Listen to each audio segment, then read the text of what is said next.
Hello प्यारे बच्चों, आज हम साइंस की वर्कशीट नंबर 26 करेंगे धातु एवं अधातु। तत्वों को उनके गुणधर्म के आधार पर धातु एवं अधातु में वर्गीकृत किया जाता है। धातु के कुछ उदाहरण हैं आयरन, एल्युमिनियम, चांदी, कॉपर। अधातु के कुछ उदाहरण हैं हाइड्रोजन, नाइट्रोजन, सल्फर, ऑक्सीजन। अब धातु के सबसे पहले भौतिक गुण देख लेते हैं।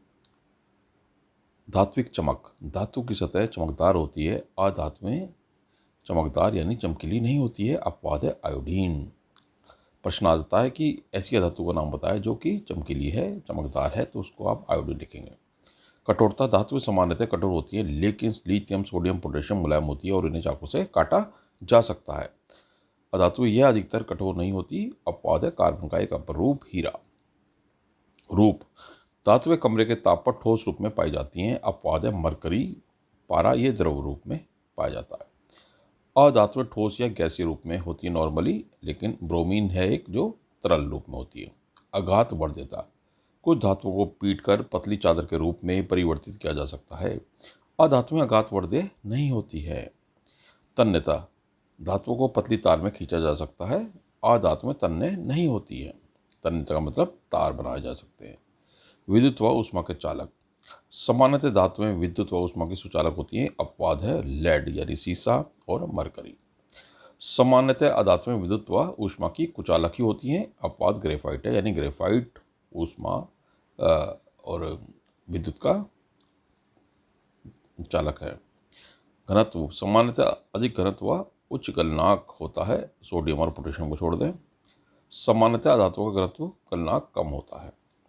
ध्वनिक, धातुएं कठोर सतह से टकराकर आवाज उत्पन्न करती हैं, तभी घंटियां बनती हैं धातुओं की।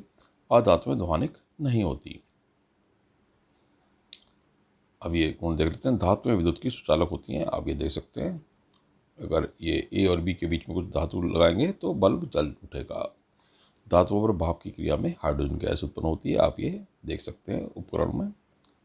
धातु कुछ रासायनिक गुणधर्म भी देख लेते हैं। वायु के साथ अभिक्रिया, धातुएं ऑक्साइड के साथ अभिक्रिया करके, ऑक्साइड नहीं ऑक्सीजन है, ये ऑक्साइड लिखा हुआ है इसमें। धातुएं ऑक्सीजन के साथ अभिक्रिया करके धातु ऑक्साइड बनाती हैं। धातु प्लस ऑक्सीजन गिव्स धातु ऑक्साइड। उदाहरण है copper plus oxygen, copper oxide, और aluminium plus oxygen. Copper plus oxygen gives copper oxide और aluminium plus oxygen aluminium oxide. धातुएं ऑक्सीजन के साथ अलग अलग तरह की अभिक्रिया दिखाती हैं। सोडियम और पोटेशियम वायु में आकस्मिक आग पकड़ लेते हैं, जिसे रोकने के लिए इन्हें केरोसिन तेल में डुबोकर रखा जाता है। मैग्नीशियम, एल्युमिनियम, जिंक, लेड वायु के साथ धीरे धीरे अभिक्रिया करते हैं। इन तत्वों पर ऑक्साइड की परत चढ़ जाती है। आयरन वायु में गर्म करने पर प्रज्वलित नहीं होता, लेकिन ज्वाला में लौ चूर डालने पर तेजी से जलने लगता है। कॉपर भी प्रज्वलित नहीं होता, लेकिन उस पर काले रंग के कॉपर ऑक्साइड की परत चढ़ जाती है। Ag और Au ऑक्सीजन के साथ अभिक्रिया नहीं करते हैं। जल के साथ अभिक्रिया, धातु प्लस जल धातु ऑक्साइड और हाइड्रोजन। धातु ऑक्साइड प्लस जल धातु हाइड्रोक्साइड। केवल भाप के साथ क्रियाशील करते हैं, अभिक्रिया करते हैं एल्युमिनियम, आयरन और जिंक। ठंडे जल के साथ क्रिया करते हैं सोडियम, पोटेशियम। गर्म जल के साथ अभिक्रिया करते हैं मैग्नीशियम। कैल्शियम, मैग्नीशियम जल के साथ अभिक्रिया करने पर तैरने लगते हैं। जल के साथ अभिक्रिया नहीं करते लेड, कॉपर और बोरियम यानी कि gold. 2Na plus 2H2O gives 2NaOH plus hydrogen plus ऊष्मा।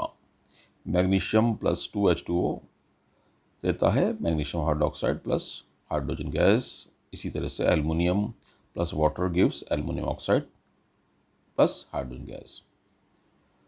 उभयधर्मी ऑक्साइड, वे धातु ऑक्साइड जो अम्ल तथा क्षार दोनों से अभिक्रिया करते हैं तथा लवण और जल उत्पन्न करते हैं। यानी इनमें उभयधर्मी ऑक्साइड में धातु अम्ल और क्षार दोनों के ही गुण होते हैं। उदाहरण है जिंक तथा aluminium oxide. Al2O3 plus 6Cl gives 2AlCl3 plus H2O। ऐसी धातुओं का नाम बताए जो कमरे के ताप पर द्रव होती है। तो जो कमरे के ताप पर द्रव होती है उसे कहते हैं मरकरी। ठीक है, तो आप यहाँ से लिख सकते हैं इसको, मरकरी पारा कमरे के ताप में द्रव रूप में पाया जाता है। प्रश्न 2 है, अघातवर्तीय तथा तन्य का अर्थ बताइए। तो ये है, कुछ धातु को पीटकर पतली चादर के रूप में परिवर्तित किया जा सकता है, इसे ही अघातवर्ध्य कहते हैं, अघातवर्ध्यता कहते हैं। और तन्य का मतलब धातुओं के तार खींचे जा सकते हैं, अतः धातु तन्य होती हैं, इस गुण को तन्यता कहते हैं। सोडियम एवं पोटेशियम को तेल के अंदर संग्रहित क्यों किया जाता है? तो सोडियम और पोटेशियम को तेल के अंदर संग्रहित किया जाता है, उसका रीज़न ये है कि ये आकस्मिक आग पकड़ लेते हैं। ठीक है, यहाँ से लिख दीजिए, सोडियम और पोटेशियम वायु में आकस्मिक आग पकड़ लेते हैं, जिन्हें रोकने के लिए इन्हें केरोसिन तेल में डुबो कर रखा जाता है। यहाँ तक कर लीजिए। उभयधर्मी ऑक्साइड क्या होते हैं? 2 उदाहरण दीजिए। वे धातु ऑक्साइड जो अम्ल तथा क्षार दोनों से अभिक्रिया करते हैं, यहाँ से, तथा लवण और जल उत्पन्न करते हैं। उदाहरण है जिंक तथा एल्युमिनियम ऑक्साइड, यानी जिंक ऑक्साइड और एल्युमिनियम ऑक्साइड। एल्युमिनियम ऑक्साइड ये दिया हुआ है, जिंक ऑक्साइड आप ऐसे लिखते हैं ZnO